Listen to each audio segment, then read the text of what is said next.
Today we'll see I2C mode. I2C stands for Inter-Integrated Circuit. So that is comes under the Universal Serial Communication Interfaces.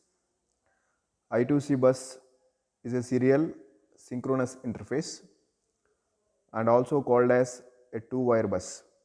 It uses only two wires to communicate the master device and the slave devices. You will be having two lines named as SDA and SCL. SDA we call as serial data line. It is not clock actually, serial data line, and then we have a serial clock. So data line is used to transmit the data from master to the slave device or receive the data from slave device to the master. Serial clock is used to provide the synchronization between the master and slave devices. So as we are using a clock signal to synchronize the data transfer, we call this as a synchronous serial data transfer. And you can see how this I2C connection is formed in the diagram. You are having a master, for example MSP 430 is considered here as a master, and you are having slave devices like device A, device B, device C, like a printer or a projector, some other devices. You have slave devices or memory like WP ROM memory, okay, slave devices you will be having, and you have a controller MSP 430. So that MSP 430 controller here acts as a master, and the slave devices acts as the, that is other devices, they acts as the slaves. Okay, you can see all these devices, they are connected by two lines. One is SDA, okay, another one is SCL, data line and clock line, and this topology forms the bus topology. So you will be having different types of network topologies like star topology, bus topology, peer-to-peer, or ADHOC. So in the previous video lecture about UART, we have seen that UART comes under the ADHOC or peer-to-peer network. Here I2C forms the bus network. Okay, so here master is responsible for sending the data to the all devices and receiving the data from the all slave devices. Okay, so clock is always under the control of the master. Clock is always initiated by the master for any type of transmission. Okay, and you can see these devices, they are always pulled high with the resistors. So you are having two resistances here. So these lines, data line and clock line, they are pulled high, okay, connected to the VCC. To make that these lines are initially high, these SDA and serial clock lines, initially they must be in a high state. So to ensure that they are connected to the VCC through the pull-up resistors. So that is a simple I2C connection diagram. And while transmitting the data, you can transmit 8 bytes of data at a time. That means 8 bits of data you can transmit a byte by byte, several number of bytes you can transmit, and always the MSB first. We have an option in UART like sending the LSB first or MSB first. Generally, if you are going for a synchronous transmission, the LSB will be first transmitted, and if you are going for synchronous transmission, MSB bit will be first transmitted. Okay, but some cases where you can configure those, like in UART of UCSI module, you are having the configuration of this LSB or MSB first bit is available in the register control registers, so you can select it. Okay, but here the MSB is sent first, and you can send a group of bytes you can transmit, and always for the data that is received by the receiver, you will have an acknowledgement. Okay, and also here whenever you are transmitting a group of bytes, the first byte is always an address, because the master has to provide the address of the slave. You are having many number of slave devices that are connected on the bus network, so you need to address the slave device. First, if you want to make any data transfer, like you want to write the data to slave or you want to read the data from slave, the first thing is that you need to provide the address of the slave device. Okay, so here you are having two lines, read or write line. You are having a read or write line and acknowledgement line, bits after this address. So this read or write bit ensures that the master wants to read the data or the master wants to write the data. If this read or write bit, okay, if this read or write bit goes 0, which means that master wants to write the data to the slave. In case if this read write bit goes 1, which means that the master would like to read the data from the slave. So master want to write the data to slave, or master would like to read the data from the slave device. Okay.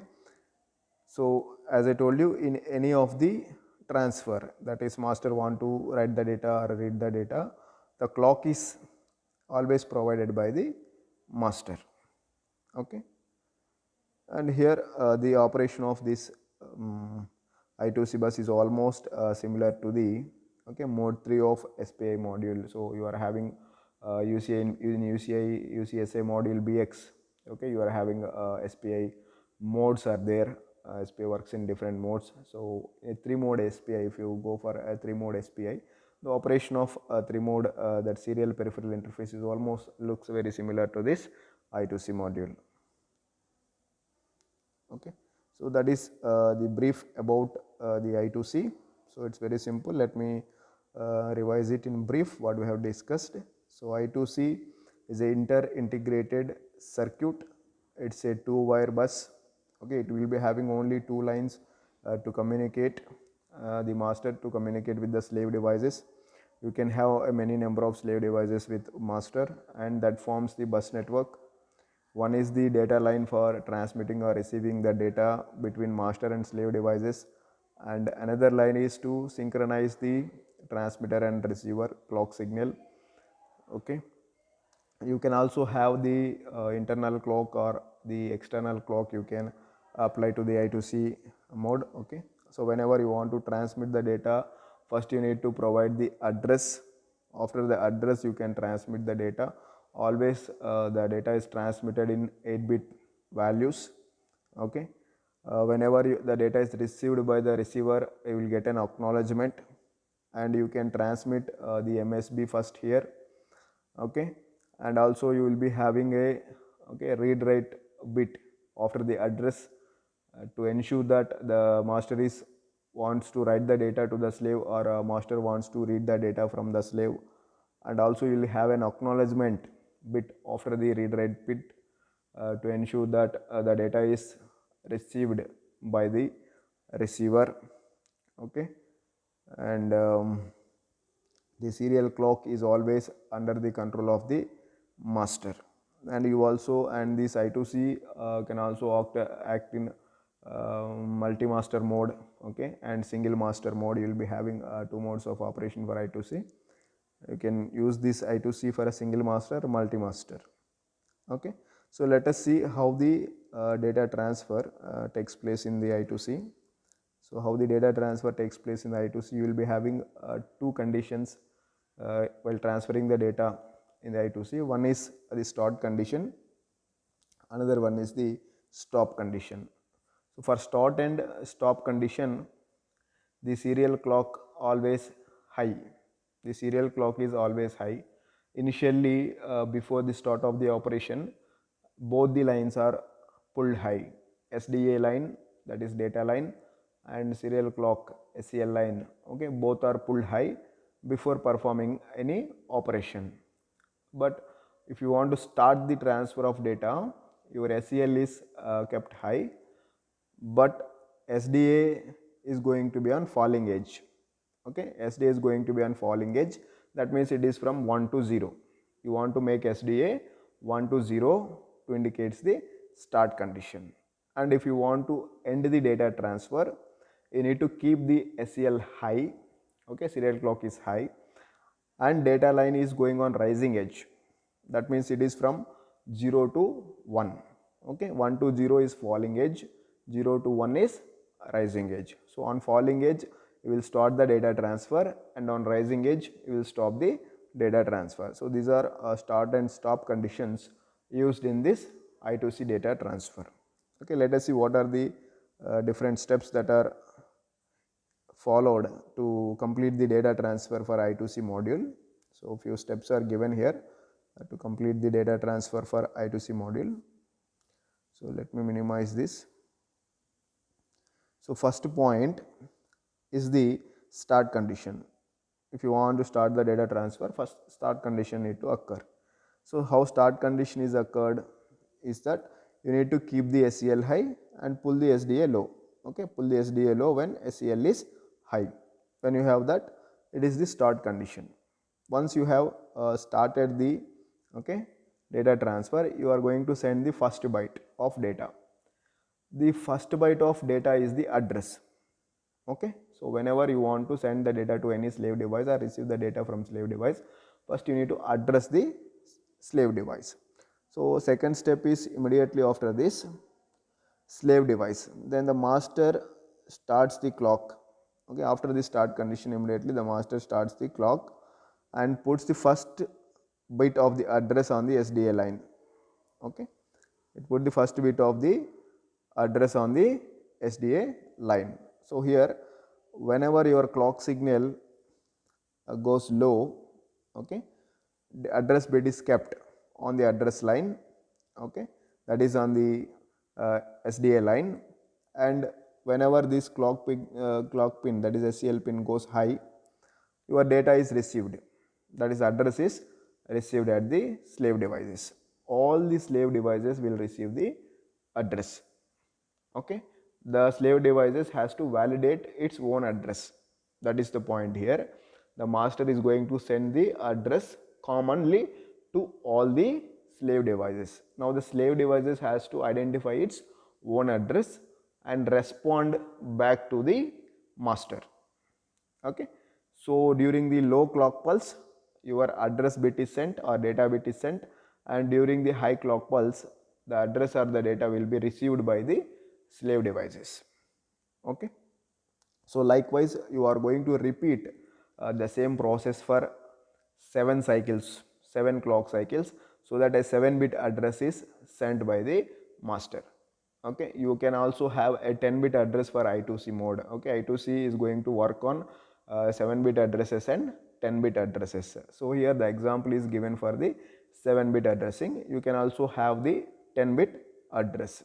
Okay, so after these 7 bits of address, the 8th bit we called as the least significant bit, the 8th bit, that is used for the read or write operation. So you can see that clearly. Let me erase this because to avoid clumsiness here. The next bit is the read or write bit. So once the address is transmitted by the master, 7-bit address, then the 8th bit is the read or write bit. So you can see read or write bit is high. High means, okay, this is 1, R by W bar is 1, high. So master wants to read the data from the slave device. Master wants to read the data from the slave device. Now if the address is validated by the slave device, then you will get a acknowledgement from slave device. Okay, if the address is validated by the slave device, then in the 9th bit and the 9th clock pulse, okay, you will get a acknowledgement by slave, that is 0. Okay, 0 by the 0 bit as the acknowledgement from the slave device. So if that is confirmed, that is address is confirmed, acknowledgement is received, then your master will start receiving the data from the slave or transmit the data to the slave device. In case if you are not getting any acknowledgement from the slave device, then your master is going to terminate or stop the data transfer. Okay, acknowledgement is must to start the transferring of data by the master. So what are the next steps here? Step 3 is the value on SDA is valid after SEL has gone high and is read by all the slaves on the bus. So whenever serial clock is high, then your data is valid by the receiver, by the all the slave devices. Then you need to repeat the steps for 7 bits of address bus, that is a fourth step. And then fifth step, the final bit of the first byte, that is the LSB bit of the first byte, specifies the direction of the data transfer, like writing the data to the slave or reading the data from the slave. Here it is reading the data from the slave. Then the ninth bit is the acknowledgement bit. So you need to send a 0, the slave is going to send the 0 on the ninth bit, which means the acknowledgement, okay, from the slave device. Then the seventh step is the master need to check the acknowledgement. Acknowledgement is sent on the ninth bit, then the master is going to check the acknowledgement, okay. In case if address is not validating, then it will abort the data transfer if the low bit is not received, okay. After that, once the address is sent and you have specified the type of data transfer and you have received the acknowledgement from the slave device, then you are going to start the data transfer. Remaining 8 bits is the data transfer, that is you can transmit the data to slave or you can receive the data from the slave device. So here you are going to receive the data from the slave devices during the next 8 clock pulses. So that is the step 8, okay. So here you can see next, after that, reading the data to the slave or writing the data to the slave. You are going to receive the data from the slave, that is this is the data for the remaining 8 clock pulses, okay. 1 2 3 4, you can see 5 6 7 8, D0 to D7. So data lines D0 to D7, 8 data bits are received for the next 8 clock pulses, and then acknowledgement need to be sent by the master. So here if the data is received by the master, then it is going to send an acknowledgement, but here the acknowledgement is sometimes a negative acknowledgement or no acknowledgement from the master. So 1 means here which is a no acknowledgement by the master. Why no acknowledgement? Because the last byte transferred by the slave device will not be acknowledged by the master, okay. The last byte sent by the slave device will not be acknowledged by the master. Here only 1 byte you are receiving from the slave device, so master will not acknowledge, okay. If the master is not giving an acknowledgement to the slave device, which means that the master has received the enough data from the slave device. So it has received whatever the requirement from the slave device, it has received that data from the slave device, okay, to indicate that the master is not going to send the any acknowledgement, that is no acknowledgement, okay. That is the last step. And then the last step, 10th step, is the stop condition. So how to indicate the stop condition? You know that serial clock is high and data line is also high, pull high. Pull high means it need to make a transition 0 to 1, okay. Simply data line high doesn't end the stop condition, doesn't generate the stop condition. Stop condition is generated only if the clock pin is high and your data line make a transition from 0 to 1, okay, rising edge transition, then only the stop condition will occur, okay. Once the stop condition will occur, then it will stop the data transfer, and then the I2C can initiate another data transfer by going for the start condition, okay. So that is the point number 9 and 10, okay. 9 is getting the no acknowledgement signal from the master, and 10th one is that generating the stop signal. So then it will again move to the initial condition, that is both signals goes high, both SDA line goes high and serial clock line goes high. So that is the default state of the lines for the I2C communication, both are high. Now let us see the implementation and programming of this I2C interface, okay. So I2C is a module of this UCSI hardware module. UCSI is a single hardware and that performs many types of communications like SPI and I2C. SPI, different modes of SPI and I2C communications are done in UCSI BX module. Okay, UCSI BX module. And here, as I told you, I2C is a serial bus and it's a two-wire interface called as. And some of the features of this UCSI I2C module is given here. The first important feature of that is that it is suitable for the Philips semiconductor I2C version 2.1, that is your MSP 430 I2C module can be um, incompatible with this Philips semiconductor I2C devices. Okay, and you have two device addressing modes. As I told you, will be having 7-bit addressing modes as well as the 10-bit addressing modes. You can address the devices with 7-bit value or 10-bit value. What we have seen is a 7-bit addressing, and you also have a general call for the data transfer, and you can start the data transfer and stop the data transfer. Along with that, you can also having the condition that is restart. Okay, you can also restart the data transfer if required. Then it acts in single master mode and multi master mode. Okay, multi master mode transmitter receiver is possible, and also slave transmitter receiver is also possible. Okay, the speeds are like 100 to 400 kbps. In a normal mode, in a standard mode, the speed is up to 100 kbps speed, and in the fast mode it goes up to 400 kilobits per second, but it is a low data rate, okay, for serial communication.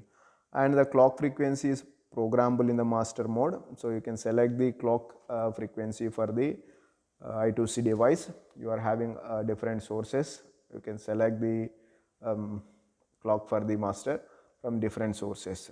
Okay, and this is I2C, especially MSP 430 is designed for the low power applications. In that, I2C is also especially designed for the low power applications. So whenever your I2C module is kept in the, that is your UCSI BX I2C is kept under the low power modes, so you need to wake up your I2C device to receive the data transfer. So whenever you have that receiver start condition, then this you have the auto wake up condition. So auto wake up condition is applicable for I2C from the low power modes. So whenever your receiver start condition is received, automatically your USCI I2C will wake up from the low power modes. So this slave operation is occurred in low power mode. So low power mode 4 consumes very less power. So you are having 5 low power modes: LPM 0, LPM 1, 2, 3, 4. Okay, 5 low power modes are there in MSP 430. Low power mode 4 is the lowest low power mode in which the power consumption is very less. So here the I2C slave device works in the LPM 4 mode, and LPM 5 mode is not available as not supported for this UCSI BX I2C module. Okay, so these are the some important features of I2C module. You can have a 7 or 10 bit addressing. You can start or stop the data transfer, restart the data transfer. Different data rates are available, and for low power applications it is mainly designed, and you have a auto wake upping from low power modes. Okay, and it can work in the master mode, single master mode, multi master mode. These are the different important features of the I2C module. So how you can initialize or reset this I2C module? Initializing or resetting is done just like the one that we have discussed in the UCSI UART module, AX UART module. You can reset your UCSI module by the PUC, power up clear signal, or you are having a software reset pin, that is UCSWRST. So with the help of this UCSWRST software reset bit, you can reset the UCSI module. So when you reset your UCSI module, it gets initialized with its default values. So it is going to reset a few registers, and it is going to keep the remaining values as unchanged. So what if you are going to reset your I2C module? Okay, what it is going to do, it will have the following effects, like it stops the communication of I2C, and it will make the SDA SDL go on high impedance, and the status register is cleared. So UCB I2C stat means it is a status register. So the status register bits 0 to 6, 7 bits, the status register 7 bits are cleared. So you will not get any status information, any previous state information once if you reset your UCSI module or restart or initialize your UCSI module.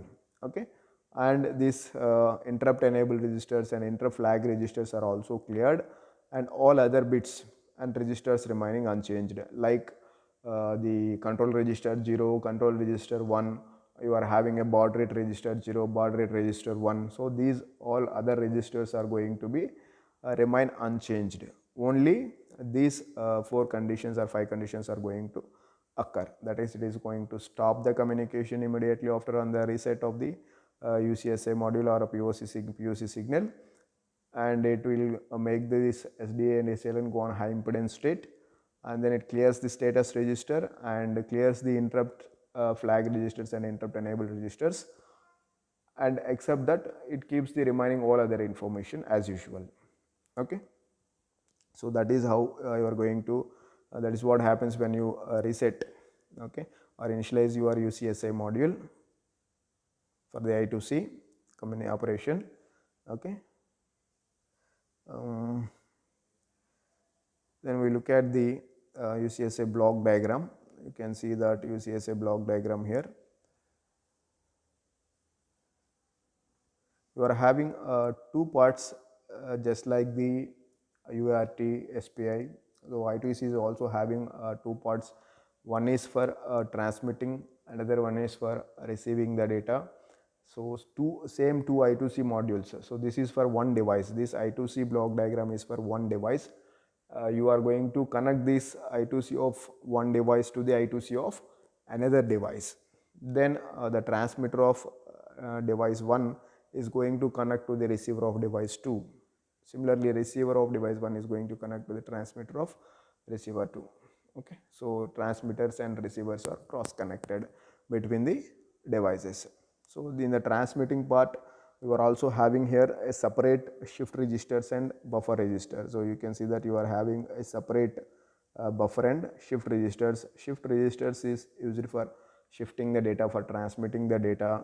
Okay, and the buffer register is used to store the data, buffer the data that you want to transmit, okay, in the transmit buffer register. And then the slave address. So slave address you can select UCS slave 10 you are having. So slave address you can select. So through the bit UCSLA 10. UCSLA 10 is one of the bit in the control register, by using which you can select the address as a 10-bit address or 7-bit address for the slave device.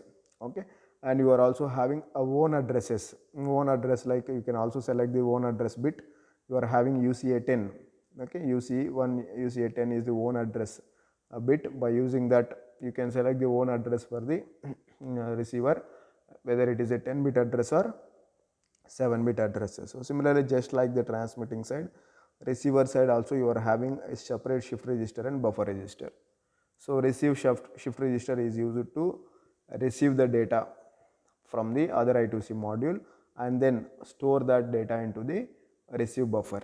That is what the receive shift register is going to do. Okay, this is the part of I2C machine. You will be having a transmitting part and a receiving part. Okay, and then you are having a clock. So clock is used always by the master. So you will be having a clock generator. You are having different sources from which you can select the clock. So in the clock for the clock register, you will be having a register for the clocks. So if you refer the registers used for the clocks, you will be having UCS select. Okay, UCS select X pin. So UCS select X pin is the source select. UCS select X means it is a source selection. Source selection is done with 2 bits here, 00, 01, 10, 11. So 00 refers, it is the UC clock. So it is the clock from the UCSI module. One clock can be used, or it can be the clocks from the MSP 430. Okay, MSP 430 is having a clocking system, It generates three different clocks like master clock, auxiliary clock and sub master clock. Master clock is always used by the CPU, and you are having auxiliary clock and sub master clock that are used for the peripherals. So here you can use those auxiliary clock or submaster clock by selecting 01 or 1011 from the source select pins. Okay, you can select one of the clock source, and then you can pre-scale or divide that clock. Okay, you can program your data transfer at different data rates like 9600 baud rate or 11500 baud rate at different, or 4800 baud rate at different baud rates. Okay, you can transfer the data. For that you can pre-scale or divide your clock frequency. You are having UCBRX baud rate register. Okay, UCBRX is a 16-bit register. Okay, actually whatever the registers that we are having for the peripherals all are 8-bit registers. Okay, control register 0 is 8-bit, control register 1 is 8-bit. Okay, or interrupt register, interrupt enable registers, these are all 8-bit registers.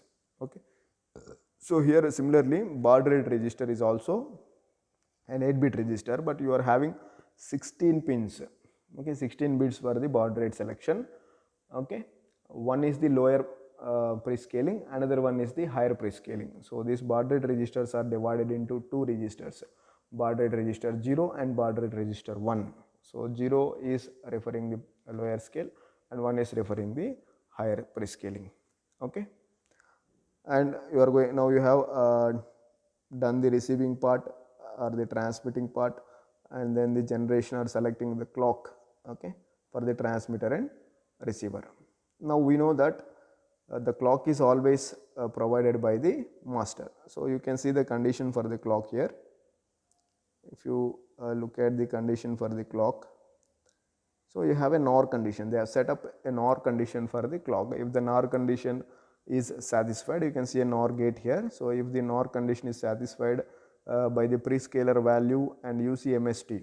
So UCMST is a bit, okay, that is used for the master mode selection. You are having a single master mode and multi master mode selection for the I2C. You can do that with the help of UCMST. So if UCMST and prescaler or divider value is satisfying this NOR gate value, then it enables this transistor, and then it goes for the providing the clock. Okay, UCS SCL. So UCX SCL is the clock signal provided to the transmitter and receiver. You can see it is provided both for the transmitter and receiver. Now considering the data line, so you are having one data line, whether you can transmit or receive the data, that is, it is going to be an half duplex communication, not the full duplex communication. So if you are having two separate lines, one for transmitting and another for receiving, okay, then you can have a separate, that is you can have the both transmission and reception at a time parallelly. But here it is a half duplex. You are having only one line, whether you can receive the data or you can transmit the data, that you need to select. So if your bit is going to be one read bit, okay, then this going to be 1, that is if the read by write bit, you are having read by W by R by W bar bit rate. If it goes 1, then it is a read operation. So for read operation you are going to receive the data. So this goes 0 here, then this will be disabled, transistor will be disabled, then you will be getting only the connection to the receiver, then data is received and stored in the buffer.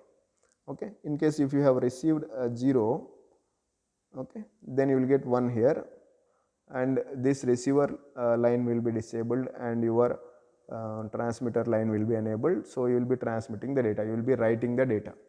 For 0 you will be writing the data. So this is how the UCSA I2C block diagram is constructed, formed.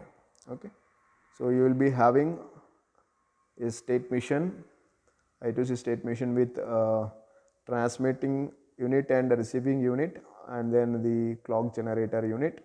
So clock generator unit will be responsible for generating the clock for the master based upon the mode of operation, master, multi-master, single master mode operation.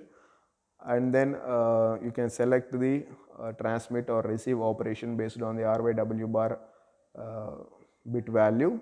Okay, you will be having only one line for transmitting or receiving, so you can only transmit or receive at a given point of time.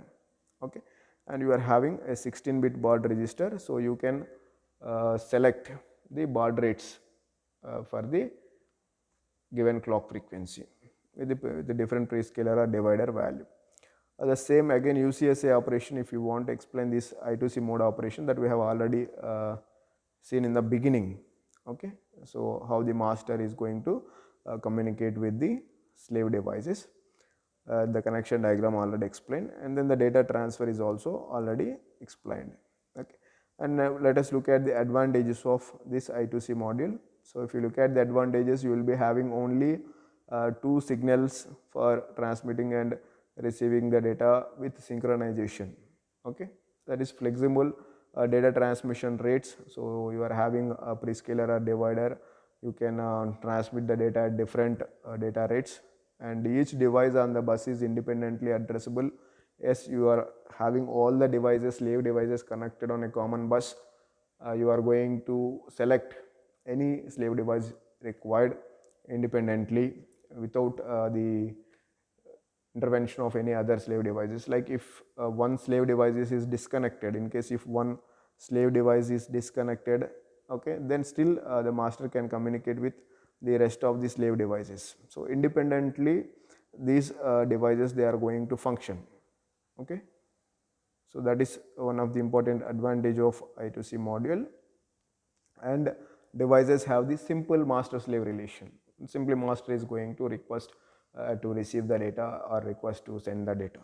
So you will have a simple slave relation. Slave is just going to obey the orders that was sent by the master, and it is having the capability of handling multiple master communications also.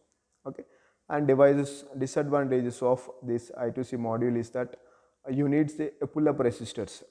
Okay, 2.2 kilo ohms of pull-up resistors are required, because we need to keep this SDA and SCL line on high before the start of the data transfer. So this increases somewhat cost. That is one of the disadvantages, because on each and every line we require this 2.2 kilo ohms of pull-up resistance, and the power requirement is high and the speed is less, because it's a serial communication and we transmit the data just 8 bits, so the speed is low and throughput is also low. Okay, so these are the advantages and disadvantages of I2C module. You can refer these control registers. The control registers are given here for reference. You can refer those control registers to better understand, okay, what are the different other pins or bits operations that are available for this I2C module. So this is we are looking at control register 0. Okay, UCBX 0 is the control register 0 for the BX module. So here you can set up the addressing mode. Okay, you can set up the addressing mode like 0 one address of 7-bit or one address of 10 bits. Okay, and slave address with 7-bit addressing or 10-bit. Multi-master environment, you can see the UCMM multi-master environment or single master environment. It is 0 single master environment, if it is 1 multi-master environment. Reset is 0, that means by default it is a 7-bit address. By default this is also 7-bit address. By default this is a 0 single master environment, and this bit is reserved, so that is bit number 4 I think, so that is reserved. And then UCMST master mode selection, so MST goes for master mode selection, single master mode or multi master mode selection. By default 0 single master. Okay, and then you are having mode X. Okay, so this is slave mode or master mode, sorry, UCMST is the slave mode or master mode selection. So 0 means here the slave mode is selected, so by default the devices are kept in the slave mode. So if you want the device to act as a master, then you should set this bit as a 1. Okay, master mode 1. And then you are having the mode X bits, so you are having 4 mode bits.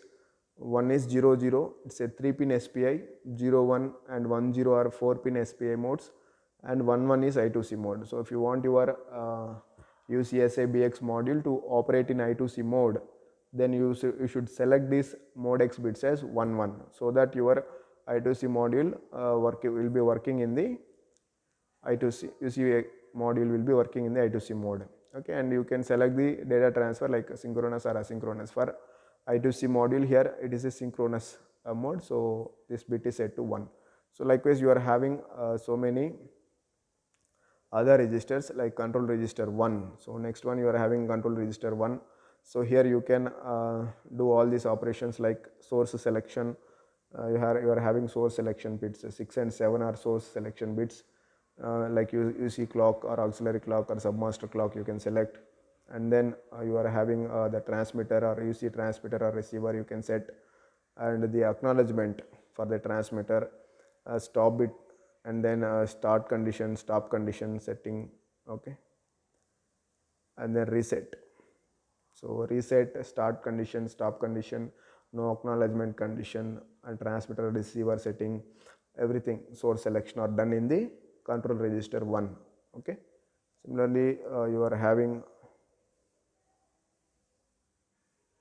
control register like baud rate. So as I told you, you are having 2 baud rate control registers. One is BR0, okay, baud rate register 0, baud rate register 1. All the registers are 8-bit. So this is bit prescaling for lower value, and another one is prescaling for the higher value. Okay, for the lower byte, and prescaling for the higher byte. BR0 goes for lower and BR1 goes for the higher byte prescaling. And then you are having a status register. So you are having a status register here. So that gives the statuses like the 7th pin is reserved, but and then SCL low, serial clock line low status. If the serial clock line is 0, okay, so that means they will give the status. If the serial clock line is 0, that is low, it will show it as a 1, so low. If this pin goes 0, that means your SCL is not low, it may be at high or high impedance state. And then general call. So general call address, whether you have received the general call address. 0 means no general call address received, and 1 means that you have received the general call address. And then busy, sometimes your I2C may be transferring the data and busy in accepting the data. So you will get a condition like the UC is busy, it is in transferring the data, whether writing or reading operation. So this indicates that bus is inactive or bus is busy. Okay, 0 means bus is inactive, 1 means bus is busy. And then the remaining 4 bits are also reserved, 0 to 3 bits are also reserved. So you will be having many number of registers that indicates the status of the operation performed by I2C, and baud rate selection registers, and different control registers for setting different configurations for the I2C module. Okay.